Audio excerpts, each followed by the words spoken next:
अस्सलामुअलैकुम dear students, मैं हूं आपके साथ डॉक्टर जावेद इकबाल। आज हम गुफ्तगू करेंगे करिकुलम डेवलपमेंट में selection and organisation of the content and learning experiences. इस टॉपिक के तहत हम तीन चीज़ों पर डिस्कस करेंगे। नंबर एक, सिलेक्शन ऑफ कंटेंट्स। नंबर दो, ऑर्गेनाइजेशन ऑफ कंटेंट्स। नंबर तीन, procedure for selection of contents पर। आइए अब हम इसकी डिटेल को डिस्कस करने की कोशिश करते हैं। जैसे curriculum design is deciding about the shapes of the curriculum plan. इसको हम फिर यूं भी कह सकते हैं कि it involve selection of content in lines with the goals and objective of the curriculum. फिर हम इसको मजीद अगर देखते हैं तो ये है कि the selected content will have to be arranged in a form that will help teacher in choosing and organizing appropriate learning experiences for the classroom। अब हम इसकी डिटेल कुछ पढ़ने की कोशिश। अब देखिए कि in this case the focus of curriculum design based on the selection and organisation of content और subject matter for learners and learning experiences यानी activities। Obviously, the selection of content and learning experiences will be based on sound theoretical framework। यानी हम ये यहाँ से ये पता चलता है कि कंटेंट की सिलेक्शन जो होती है वो ऐसे इसी तरह नहीं होती कि मुंह उठा के इधर से सिलेक्ट किया उधर से किया, नहीं, बल्कि ये बेस करती है साउंड थ्योरेटिकल फ्रेमवर्क्स पर। तो इसके अलावा आप बेटर कंटेंट सिलेक्शन नहीं कर सकते, ना ही इसकी बेटर आप ऑर्गेनाइजेशन कर सकते हैं। तो आइए मजीद इसकी डिटेल को देखते हैं। तो यहाँ पर हम देखते हैं कि ये ऑरेंस्टन और हॉकिंस ने 1998 में 7 क्राइटेरिया बयान किए थे जो कंटेंट की सिलेक्शन या सब्जेक्ट मैटर की सिलेक्शन के लिए बड़े इंपॉर्टेंट हैं। उनको हम वन बाय वन डिस्कस करने की कोशिश करते हैं। पहला क्राइटेरिया जो है वो है सेल्फ सफिशिएंसी, दूसरा है सिग्निफिकेंस, तीसरा है वैलिडिटी, चौथा है इंटरेस्ट, पांचवा है यूटिलिटी, छठा है लर्नेबिलिटी और सातवां है फिजिबिलिटी। इन तमाम क्राइटेरियाज के अकॉर्डिंगली हम जो है ना वो अपना कंटेंट सिलेक्ट करते हैं जो हम अपने करिकुलम के अंदर शामिल करते हैं। आइए अब हम इन क्राइटेरियाज की वन बाय वन चीज़ों को डिटेल से देखते हैं। पहला जो क्राइटेरिया वो है सेल्फ सफिशिएंसी। इसका मतलब है कि to help learners attain maximum self sufficiency in the most economical manner is the main guiding principle of subject matter or content selection। Next है कि although the economy of learning implies less teaching efforts and less use of educational resources, student gain more results। इससे मुराद ये है कि self sufficiency जो है इसमें ये भी मुराद है कि ये एक बेसिक गाइडिंग प्रिंसिपल है for the selection and organisation of the content की ऐसी चीज़, ऐसा मैटर, ऐसा सब्जेक्ट मैटर सेलेक्ट किया जाए जो बच्चा खुद ज़्यादा से ज़्यादा सीख सके और उसमें लेस टीचिंग एफर्ट्स इन्वॉल्व हों और ज़्यादा से ज़्यादा जो है वो बच्चा सीख सके, या फिर उसके अंदर एजुकेशन रिसोर्सेज भी कम से कम इस्तेमाल हों और उससे मैक्सिमम जो है वो लर्निंग हो सके। तो ऐसा जो है वो सेल्फ सफिशिएंसी के तहत आता है। और अगर इस क्राइटेरिया को मद्देनज़र रखें तो हम एक बेटर कंटेंट या लर्निंग एक्सपीरियंस को अपने करिकुलम के लिए सेलेक्ट कर सकते हैं। अब दूसरा जो क्राइटेरियन है वो है द सब्जेक्ट मैटर और content is significant if it is selected and organized for the development of the learning activities, skills, processes and attitude। It also develops the three domains of learning, namely the cognitive, affective and psychomotor skills, and considers the cultural aspect of the learner। इससे मुराद ये है कि ऐसा content select किया जाए वो इतना अहमियत वाला हो, इतना सिग्निफिकेंस हो कि वो बच्चे की कॉग्निटिव जो डेवलपमेंट है, जो उसकी अफेक्टिव डेवलपमेंट है, जो उसकी साइकोमोटर स्किल्स की डेवलपमेंट है, वो उन तमाम पर पूरा उतरता हो और उनको फैसिलिटेट करता हो इनकी डेवलपमेंट में। और इसी तरह वो बच्चे के जो मुख्तलिफ एटीट्यूड हैं, स्किल्स हैं, उनकी जो वो उनको प्रमोट करता हो। तो जो अहमियत रखने वाला इस तरह का कंटेंट हो उसको सिलेक्ट करना है, ये इस क्राइटेरियन के मुताबिक। अब चौथा और इम्पॉर्टेंट जो क्राइटेरियन है वो है interest. This criterion is true to the learner centre curriculum, यानी ये लर्नर सेंटर करिकुलम की जान है, मेजर चीज है कि बच्चे के इंटरेस्ट के मुताबिक चीजों को, कंटेंट को, उसके लर्निंग एक्सपीरियंस को सिलेक्ट किया जाए। Students learn best if the subject matter is meaningful to them. बच्चे उसमें ज्यादा महसूस करेंगे कंफर्ट जब वो ये समझेंगे कि ये उनके लिए बेटर और मीनिंगफुल है जो कुछ वो सीख रहे हैं। It becomes meaningful if they are interested in it. अगर वो content, subject matter, learning experiences जो करिकुलम में शामिल हैं, अगर वो इंटरेस्टेड हैं तो बच्चे के लिए वो बहुत बेनिफिशियल होंगे और बच्चा उनको ज़्यादा से ज़्यादा तवज्जो और आप मोटिवेशन के साथ सीखने की कोशिश करेगा। अब है पांचवा क्राइटेरियन, वो है utility. And other criterion is the usefulness of the content और subject matter. Students think that a subject matter or some subjects are not important to them. They view it useless. As a result, they do not study. अब बच्चे अगर इस बात को ये समझें कि ये हमारे लिए मुफीद नहीं है, ये जो कंटेंट है, तो वो इसमें इंटरेस्ट नहीं लेंगे, वो अच्छा सीख नहीं पाएंगे। लिहाजा इस चीज़ को मद्देनज़र रखना है कि जब हम कंटेंट को सिलेक्ट करें और ऑर्गेनाइज करने जा रहे हों तो हम ऐसे कंटेंट, सब्जेक्ट मैटर या एक्टिविटीज़ को या लर्निंग एक्सपीरियंसेस को सिलेक्ट करें जो जिनकी यूटिलिटी बच्चे के लिए हो और वो समझे कि ये मेरे लिए यूज़फुल है, तो देन वो बहुत अच्छे रिजल्ट्स प्रोड्यूस कर सकता है और ये अच्छा करिकुलम का हिस्सा बन सकता है।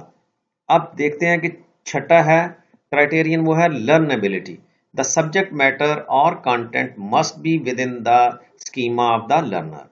यानी जो दिमाग के अंदर ऑलरेडी स्कीमा मौजूद है, जो ऑलरेडी स्कीम मौजूद है, उसके मुतालिक या कंटेंट के इंफॉर्मेशन मौजूद है, वो उसके मुताबिक हो, वो उसी के अकॉर्डिंग उसको नेक्स्ट जो है वो फर्दर कंटेंट सेलेक्ट किया जाए ताकि बच्चा बेहतर तौर पर सीख सके। यानी उसके प्रीवियस नॉलेज की बेस पर आगे जो है उसका फर्दर कंटेंट की सिलेक्शन मुमकिन बनानी चाहिए। It should be within their experiences, ये उनके एक्सपीरियंस के अकॉर्डिंग होना चाहिए। Teachers should apply theories in the psychology of learning to know how subject are presented, sequenced and organised to maximise the learning capacity of the students. अब आखिरी और सातवां जो क्राइटेरियन है वो है feasibility. Feasibility means full implementation of the subject matter. It should consider the real situation of the school, the government, and the society in general. Students must learn within the allowable time and use of the resources available. इससे मुराद ये है कि ऐसा content, ऐसे learning experiences, ऐसा subject matter select करना चाहिए जो इम्प्लीमेंट करना फिजिबल हो, क्लासरूम के अंदर, स्कूलों के अंदर या टीचर के अंदर भी वो कैपेसिटी मौजूद है उसको इम्प्लीमेंट करने की कि नहीं। इन तमाम चीज़ों को मैटर करते हुए इस क्राइटेरियन पर उतरने वाले सब्जेक्ट के जो करिकुलम है उसके अंदर जो हम कंटेंट और लर्निंग एक्सपीरियंसेस और एक्टिविटी को सिलेक्ट करेंगे, अगर वो फिजिबल नहीं है, उसकी फिजिबिलिटी मौजूद ही नहीं है, वो बनती ही नहीं है कि हम स्कूलों में, कॉलेजेस में, इंस्टीट्यूशन में उसको पढ़ा सकें, तो वो हमारे लिए बेकार होता है। लिहाजा ये बड़ा इम्पॉर्टेंट एक क्राइटेरियन है कि उसकी फिजिबिलिटी हो, वो फिजिबल हो to use in the institutions. अब आइए देखते हैं कि organisation of the contents. After having deciding on the content, जब हमने कंटेंट को डिसाइड कर लिया तब हमने क्या करना है। The next step is organising the content in a form that will facilitate learning. फिर हम इसकी, जब हमने कंटेंट को सिलेक्ट कर लिया, डिसाइड कर लिया, फिर हमारे पास आता है कि हम इसकी ऑर्गेनाइजेशन किस तरह से करें। और हम अगर ऑर्गेनाइजेशन इस तरह से करें कि वो बच्चे की लर्निंग को फैसिलिटेट कर सके। इन this case curriculum is what to be taught while instruction is how it is taught. The relationship between curriculum and instruction is a partnership. The content are to be taught along with the learning experiences and instructions may be taught of as methodology, teaching and accessing of achievement. आए अब देखते हैं कि organisations के क्या criterions हैं, क्या principles हैं कि how to organise the content for the curriculum. इसमें यह है कि the following principles have been proposed when deciding on content organisation. जब हम कंटेंट की ऑर्गेनाइजेशन करेंगे तो उसके लिए भी हम सर्टन जो है प्रिंसिपल्स को फॉलो करेंगे, जैसे क्या स्कोप है, सीक्वेंस है, कंटिन्यूटी है, इंटीग्रेशन है, आर्टिकुलेशन है एंड बैलेंस है। तो आइए अब हम इनको वन बाय वन देखते हैं और थोड़ी सी डिटेल भी इनकी पढ़ने की कोशिश। अब 6 डायमेंशंस यहाँ बयान की गई हैं जो सी कंटेंट जो सिलेक्टेड है या हमने उसको मुंतखब किया हुआ है, उस सब्जेक्ट मैटर को, उस लर्निंग एक्सपीरियंसेस को हमने डिसाइड किया हुआ है। अब हमने उनकी तरतीब देनी है, हमने उसको ऑर्गेनाइज करना है। तो उसके लिए हम ये 6 असूलों को मद्देनजर रखेंगे। नंबर 1 है स्कोप, नंबर 2 है सीक्वेंस, नंबर 3 है उसकी कंटिन्यूटी, और फिर इंटीग्रेशन है, आर्टिकुलेशन है और बैलेंस है। इसकी हम मुख्तसर सी डिटेल देखने की कोशिश करते हैं। आइए सबसे पहले देखते हैं कि स्कोप क्या है। स्कोप ऑर्गेनाइजेशन का जो पहला प्रिंसिपल है वो स्कोप है कि यानी ऐसा कंटेंट सेलेक्ट करना है जो जिसकी डेप्थ एंड ब्रेड्थ जो है वो ठीक हो और according to the level of the students हो। तो हम क्या देखते हैं कि scope refer to both the breadth and depth of content or includes all topics, learning experiences, and organizing threads found in the curriculum plan. Scope not only to cognitive learning but also affective learning and some would argue spiritual learning. इसका मतलब यह है कि इसका scope जो है वो खाली कॉग्निटिव एबिलिटीज पैदा करने के लिए, ने कॉग्निशन करने के लिए नहीं, बल्कि ये अफेक्टिव लर्निंग के लिए भी और स्पिरिचुअल लर्निंग के लिए, साइकोमोटर की लर्निंग और इसी तरह कल्चरल, ये तमाम चीज़ें जितनी भी हैं ये सारी इसके अंदर शामिल होती हैं। हम यूं कह सकते हैं इन सादा जबान में कि in simple word scope is the coverage of the curriculum. इससे हमें अंदाज़ा हो जाता है कि हम स्कोप को देख सकते हैं कि स्कोप कितना इम्पोर्टेंट है, कि ये वो चीज़ है कि जो जितना भी हम करिकुलम को कवरेज देंगे, कवरेज होगा उसके अंदर, वो तमाम हमारा स्कोप के ज़ुमरे में आता है। अब आते हैं सीक्वेंस पर। दूसरा जो प्रिंसिपल है ऑर्गेनाइजेशन ऑफ द कंटेंट का वो है sequence. Sequence refer to the organisation of the content and the extent to which it foster cumulative and continuous learning. The sequence of content and experiences should be based on the logic of the subject matter and the way in which individuals learn. It should be based on psychological principle and understanding of human development and learning. अब sequence से ये आप इस तरह से इसको understand कर सकते हैं कि सीक्वेंस में है कि ये कंटिन्यूस लर्निंग होनी चाहिए, और ये जैसे इसके अंदर तरतीब के साथ ये हो कि ये आसान से मुश्किल की तरफ जा रहा हो, सिंपल टू कम्प्लेक्स जैसे आप कह सकते हैं, और ये कंक्रीट टू एब्स्ट्रैक्ट की तरफ जा रहा हो ये, और इनके दरमियान लिंक होना चाहिए। और इन असूलों पर जब हम कंटेंट को ऑर्गेनाइज करते हैं तो इसको हम कहते हैं ये सीक्वेंस ऑफ द कंटेंट है। अब देखते हैं कि कंटिन्यूटी ऑफ द कंटेंट का रूल क्या है या प्रिंसिपल क्या है। In organising the content there should be continuity. Continuity allows for the recurrence of the knowledge, skills and processes with increased depth, breadth and competencies. An example of continuity in the curriculum is knowledge of concept and skills in manipulating numerical fractions in elementary mathematics and algebraical fractions in high school. अब इसकी मिसाल आप यूं भी समझ सकते हैं कि इसकी इस तरह तसलसल होना चाहिए, जो सिलेक्ट की हुई चीज़ें हैं इनको ऑर्गेनाइज इस तरह से करना चाहिए कि अगर हम 8वीं जमात में या मिडिल हिस्से में हम न्यूमेरिकल फ्रैक्शंस पढ़ाते हैं तो हम जब फिर ये बेस करेंगी आगे अलजेब्रिकल फ्रैक्शंस इन हाई स्कूल, तो हाई स्कूल में फिर हम इसको पढ़ा सकेंगे। तो इस तरह ये कंटिन्यूटी होनी चाहिए इसकी ऑर्गेनाइज में, जो कंटेंट हमने सेलेक्ट किया है उसके अंदर इस तरह की कंटिन्यूटी हमें बरकरार रखनी है, तभी हम एक अच्छा और बेहतरीन जो है वो करिकुलम डेवलप कर सकते हैं। मजीद अगर कंटिन्यूटी को देखते हैं, the two courses do not successively follow one another, but the learning experiences in the latter are built on past experiences in the former, although two are greater complexity and abstractions. अब हम देखते हैं कि integration. Integration is the bringing together of the concept, skills and values of the different subject areas to enforce each other. यानी मुख्तलिफ subjects के जो मुख्तलिफ सब्जेक्ट के अंदर जो कॉन्सेप्ट हैं, स्किल्स हैं, वैल्यूज हैं, उनको हम इकट्ठा करके पढ़ाने की कोशिश करते हैं या उनको इकट्ठा कर लेते हैं, जो इन्फोर्स करती हैं अदर बच्चे को सीखने के लिए, री इन्फोर्स ईच अदर, जो एक दूसरे को री इन्फोर्स करती हैं, हेल्प आउट करती हैं कि बच्चे को ज़्यादा से ज़्यादा हम बेहतर अंदाज में पढ़ा सकें और इकट्ठा करके इंटीग्रेट करके हम उसको पढ़ा सकें. और ये असूल इसको मद्देनज़र रखते हुए भी हम कंटेंट को ऑर्गेनाइज करते हैं कि information from different subject areas are brought together in such a way to present the learner with a unified picture of the knowledge. हम यूनिफाइड पिक्चर को प्रेजेंट करने की कोशिश करते हैं, डिफरेंट सब्जेक्ट के अंदर जो कॉन्सेप्ट हैं उनको इकट्ठा करके लाने की.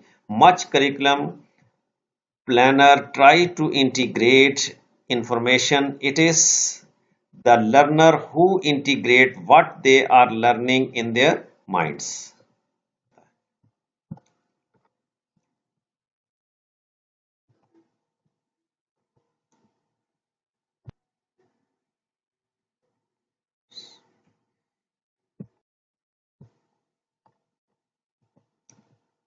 करने की कोशिश करते हैं. आइए अब हम देखते हैं कि procedure of selection of content. The judgement, पहला है जजमेंटल प्रोसीजर है, दूसरा एक्सपेरिमेंटल प्रोसीजर है, तीसरा एनालिटिकल प्रोसीजर है, चौथा कंसेंसुअल प्रोसीजर है. आइए अब हम इनकी अलग अलग से डिटेल से इनकी तफसील देखते हैं. पहला है जजमेंटल प्रोसीजर, जिसके तहत हम कंटेंट की सिलेक्शन करते हैं.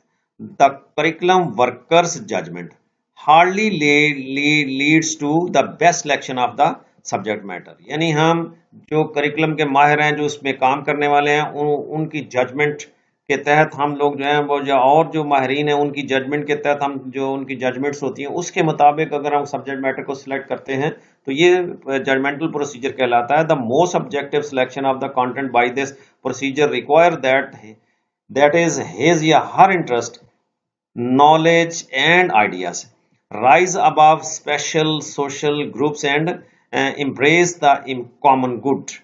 In short, this procedure, perhaps more than any other method of content selection, depend broad social vision and freedom from the restricting influence of partisan rationalization. इससे मुराद ये भी है कि जब आप करिकुलम के कंटेंट के को सिलेक्ट करने जा रहे होते हैं तो इसमें एक प्रोसीजर आप इख्तियार करते हैं, जैसे वर्कर्स जजमेंट है और इसके एक्सपर्ट्स जो हैं उनकी जजमेंट्स हैं और जो माहिरीन हैं उनकी हैं, सब्जेक्ट स्पेशलिस्ट हैं, बहुत से स्कॉलर्स हैं, उनकी जो जजमेंट्स हैं उनके अकॉर्डिंग जब हम जो है वो सिलेक्शन करते हैं कंटेंट की, तो वो हमारी जजमेंटल प्रोसीजर कहलाता है, वो तरीक़ेकार कहलाता है जिसके तहत हम कंटेंट की सिलेक्शन करते हैं. ये पहला प्रोसीजर है. दूसरा प्रोसीजर जो है कंटेंट को सिलेक्ट करने का वो है एक्सपेरिमेंटल प्रोसीजर. इसमें वही हम तरीक़ेकार इख्तियार करते हैं, जर्नल पैटर्न ऑफ एक्सपेरिमेंटेशन है. इसमें हम एक्सपेरिमेंटेशन पहले करते हैं, hypothesis that is an idea to be tried out, फिर control of the consideration of the try out, फिर an objective account of the results होते हैं, फिर checking the results against the hypothesis to find whether or not the hypothesis is true. अब ये procedure हम इख्तियार करते हैं एक्सपेरिमेंटल के, हम एक्सपेरिमेंट के बेस पर जो रिजल्ट्स आते हैं उनको इस्तेमाल करते हुए हम जब कंटेंट की सिलेक्शन करते हैं तो वो उसको हम कहते हैं ये एक्सपेरिमेंटल प्रोसीजर के तहत हमने ये कंटेंट सेलेक्ट किया और अपने करिकुलम का हिस्सा इसको बनाया है. अब जो नेक्स्ट है प्रोसीजर वो है the analytical procedure. It's one of the most widely known method of content selection. ये बड़ा आम और जाना जाने वाला सिलेक्शन का कंटेंट की सिलेक्शन का प्रोसीजर है. It has been closely identified with the criterion of utility, although it has been used with other criterions. In general, It consists of an analysis of the things people do in order to discover this subject matter functioning in these activities. अब further हम इसको देखते हैं कि अगला जो next है वो है कंसेंसुअल प्रोसीजर। इसके मुताबिक जब हम कंटेंट की सिलेक्शन करते हैं तो वो कैसे करते हैं? The consensual procedure is a way of collecting people's opinion about what they believe the curriculum should be. यानी consensual procedures में ये होता है कि हम जो उसके स्टेक होल्डर्स हैं उनकी ओपिनियंस लेते हैं और उनको कंसिडर करते हुए उनकी बेस पर जब हम कंटेंट की सिलेक्शन करते हैं उनको सेटिस्फाइड करने के लिए, उनके जो डिजायर हैं उनकी सेटिस्फाइड करने के लिए जब हम कंटेंट की सिलेक्शन करते हैं तो वो कंसेंसुअल प्रोसीजर कहलाता है। The three procedures just describe represent investigations into the content of the activity, objects of the interest, and conflicts of the idea and prejudices. The result of these procedures and expressed in terms of the know of persons or percent of persons of a particular community or group who believes that such and such should be taught in the school. अब हम थोड़ा सा मजीद detail के साथ इसको देखते हैं कि aspect of conceptual procedure. Outstanding leader in the field of the industry, कि इंडस्ट्री से लोग जो आउटस्टैंडिंग है उनको देखा जाता है बिजनेस में, एग्रीकल्चर में, labour and in the social life of the community. इनको हम, इनकी जो ओपिनियन है उनको हम लेते हैं और उसके अकॉर्डिंग हम अपने कंटेंट को सिलेक्ट करने की कोशिश करते हैं। Experts and specialist like physicians, engineers, teachers, artist and musicians represent an activity of the population of the community or region. तो इसकी बेस पर फिर हम उनकी जो ओपिनियन है, इन लोगों की जो स्टेक होल्डर्स की आप कह सकते हैं, उनकी बेस पर उनको मद्देनजर रखते हुए हम अपने कंटेंट की सिलेक्शन करते हैं और उसको अपने करिकुलम का हिस्सा बनाते हैं। तो ये प्रोसीजर जो है ये कंसेंसुअल प्रोसीजर कहलाता है। बहुत शुक्रिया आपका सुनने का और तवज्जो देने का। अल्लाह आपका हामी नासर और आपको कामयाबी से हमकिनार करे।